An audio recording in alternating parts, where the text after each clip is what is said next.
All right, thanks a lot, Kim.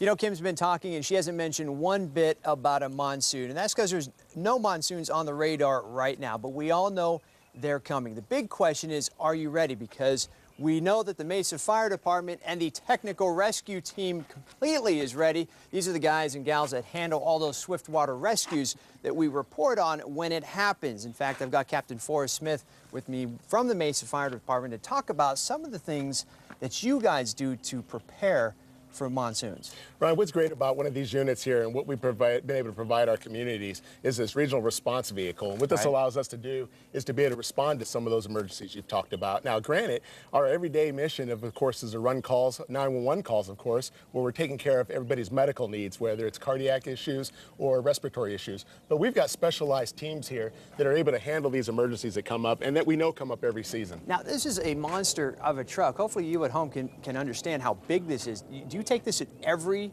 kind of rescue type event? Well, pretty much. You have a downsized version of this as well, depending on the situation. We do. All of our ladder trucks have the capability to be able to manage certain emergencies like that. But I have a Captain Brian Hickey over here, as well as his firefighter Lee, and they can talk a little bit more about the details of what we do on this truck. Yeah, let's talk quickly about the swift water rescue. We have a lot of your stuff out here, and how often do you guys get called out? What is it? 2-3 times a year, maybe in the summer? Yes, it depends on monsoon season, how many times the monsoon hits us in our area. But like we mentioned before, we are responsible for the whole valley. So we train together with other departments, and we all have the same equipment. So we all can come in and bring the same equipment. We bring our life preservers, our helmets, and everything prepared, our fins.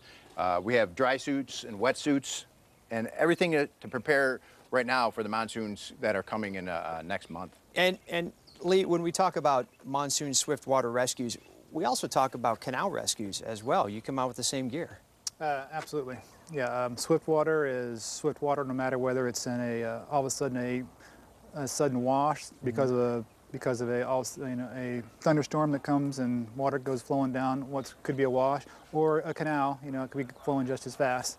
I think a big misconception out there is you guys show up and you see somebody that needs help. Why don't you just jump in and go rescue them like the movies? What's the reality of actual all this rescue? stuff right here, we have to come prepared and we have to look at the situation. If we jump in, now we need to be rescued ourselves, so now we need more people to rescue ourselves. So we try to prepare ourselves, wearing the proper gear and the helmets and the throw, and having a support team to bring us out of the water. So we send in a strong swimmer, and then we have a support team, which is usually the whole valley brings a portion, one of these trucks to the scene to perform the rescue. How often do you guys train for these kinds of events? Actually, right now we're in our summer training in the water because it's nice and warm, and we have Dina, our engineer. She's one of our instructors for this time of year to train. So we do it segment quarterly on each portion of. Well, we love what you guys do. You've saved a lot of lives out there, and I'm sure you'll be busy again this summer. Appreciate you guys coming out here. In fact, they're going to stick around for a little bit because we're going to talk about how you at home can prepare for monsoons, if you approach maybe a live wire or something like that, driving down the street, or even simple things on how to drive through a dust storm, because we see those. So that's going to be coming up here in the next hour. Tess? All right, thank you very much, Ryan. To the TV, no kidding. All right, let's check in with Ryan, who's got some tips this morning from the experts. We are dealing with monsoon. It's here, Ryan. Right, definitely. We're talking about monsoon safety here, and about an hour ago we were learning about how the fire department, the Mesa Fire Department, trains to do swift water rescues. Well, now we're going to talk about how you should be prepared at home just in case the power goes out. Very likely situation with the gusty winds that we see, the rain, and the dust that we always see during monsoon. So Drew McGallion is with us with Mesa Fire to talk about some of the things we should be just have on hand with us just in case. Right. Well, and oftentimes power outages are caused by extreme weather. Right. And what happens sometimes is you get your power knocked out, your refrigerator loses power, your medical equipment loses power. If you have an emergency, call 911. If it's just to report a power outage, don't call 911. Our call volume doubles during these situations. Sure. But if you're having a problem, call 911. That's what we're trained to do, respond to medical emergencies. Some of these things include people that have, oxygen concentrators. No power means no oxygen. They're going to have an emergency. That's what we'll respond to. Okay. But outside of those emergencies, there's just some simple things you can do at home to be prepared. How about starting with flashlights? These are pretty industrial, to be honest. These are our flashlights that we keep on our squad truck. Right. Obviously very industrial. We use these for all sorts of, emergencies and bad situations. But some simple flashlights, small flashlights, that you can just keep inside of a drawer, a couple different places in the house. That way at nighttime you have these flashlights to see. Something else to consider is your phones won't work in a power outage. At least cell portable phones you're talking about, right? Cell phones you might have service with. Okay. Your basic portable phones you won't have. Keep one of those old-fashioned style. You plug it into the wall. It doesn't come off the wall. Those will still work. Okay. Now, are they still going to work if you don't pay for a landline? Does 911 still always work? I'm not sure about that. Interesting. Not sure about that. I'll have to check on that one. But some other things to consider in the event of a power outage is we've got our big cooler here that we use all summer long to keep us hydrated and whatnot, which is important all summer long for anybody. But if you have medical issues such as diabetes and you need to keep your insulin in the refrigerator, right. If it's going to be an extended power outage, you're going to want to get that insulin into a cooler to keep it cool. Don't go in and out of your refrigerator. Your refrigerator will keep things cool if you stay out of it. Some other things to consider is, if you have formula for a baby. Right, yep, sure. Those just some simple things like that. To keep them cool. What about a generator? Is this overkill, or what's the reason to have a generator when you power? Lots of people have generators for different reasons. To power anything from lights, equipment, whatnot. The thing that we want to emphasize is don't run these in your home. Don't run electricity in your home off of a generator, because this is going to cause a buildup of carbon monoxide in your home, and then you're going to have a medical emergency. Right. You're going to have a bigger emergency than just a power outage. We've got meters such as this meter here that we'll come out with, and we'll check and check for carbon monoxide if that's the case. What about medical supplies? What's a good standard amount you should have on hand? Just a good simple first aid kit. Okay. Some bandages, soap and water, just to clean basic wounds. For a power outage, short of a medical emergency that we can come out and help you with. Right. But otherwise, just basic medical supplies, gauze, that kind of stuff. Great tips out there. It's always good to get ready.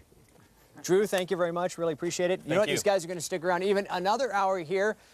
Coming up in about an hour, we are going to talk about how to drive through dust, being safe about it, and we're also going to talk about having to deal with water when we get flooded areas, things like that, what to avoid. Definitely. You don't want to get busted in that stupid motorist law and have to pay money to have these guys rescue you.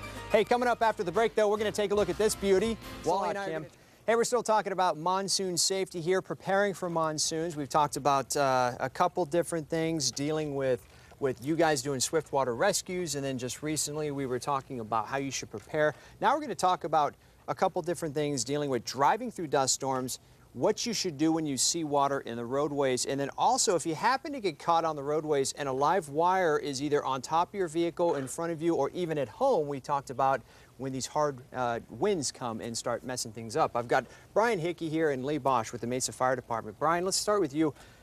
If you're driving along and a live wire falls down on top of you or is in front of you, what should you do?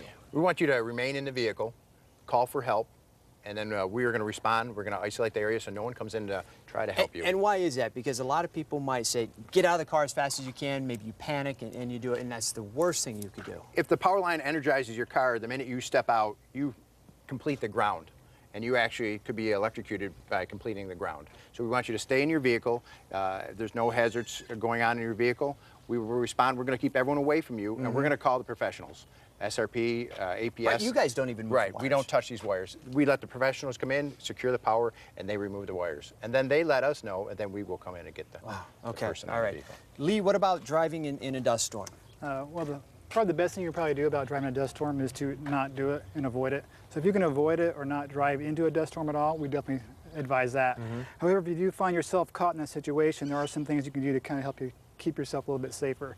Probably the first thing would be to do is start taking defensive action before you actually get into the dust.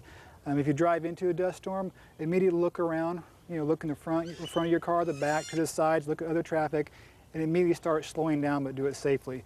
You're going to want to get off the roadway as safely and as quickly as possible. If you can get all the way off the road, even pull off the freeway and pull into a nice safe parking lot, we'd suggest that. However, if you are caught on the freeway, interstate driving, sure. Exactly, pull off nice and slow.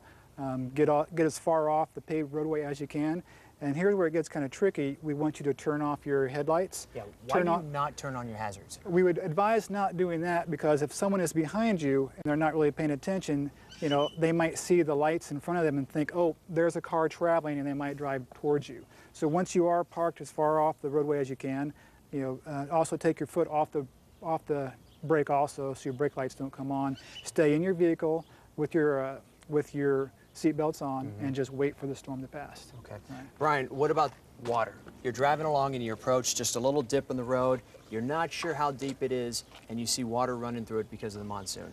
We want you to stay out of all water, even if it's no storm. It may be a water main break. Right. You don't know what's underneath it. If you see a couple inches of water and you're going to drive through it, it might be the road underneath it eroded for a couple hours. You might fall into a sinkhole. Otherwise, you could get stuck in there. You guys get called out. Sometimes you have to use some of the special equipment that you have on the front of your truck here.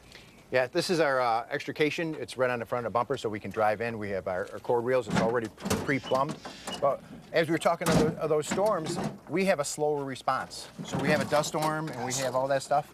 Look at this giant tweezer here. Yes, these are our spreaders. They actually spread the metal away from the person in the vehicles, and we have our cutters that can cut the doors off. So we use these in auto extrication. Accidents and stuff is what we typically see a lot of this. Hey, wonderful tips here this morning. Really appreciate you guys coming out here for the past 3 hours. Thanks again. Wonderful tips. You know, we're going to have a lot of these tips on our website too. Thanks again for spending 3 hours with us out here, and have more tips about how to prepare yourself for a monsoon, what to avoid as best you can on our website, azfamily.com. We'll get that up here in a few hours. Hey, coming up here on Good Morning Arizona after the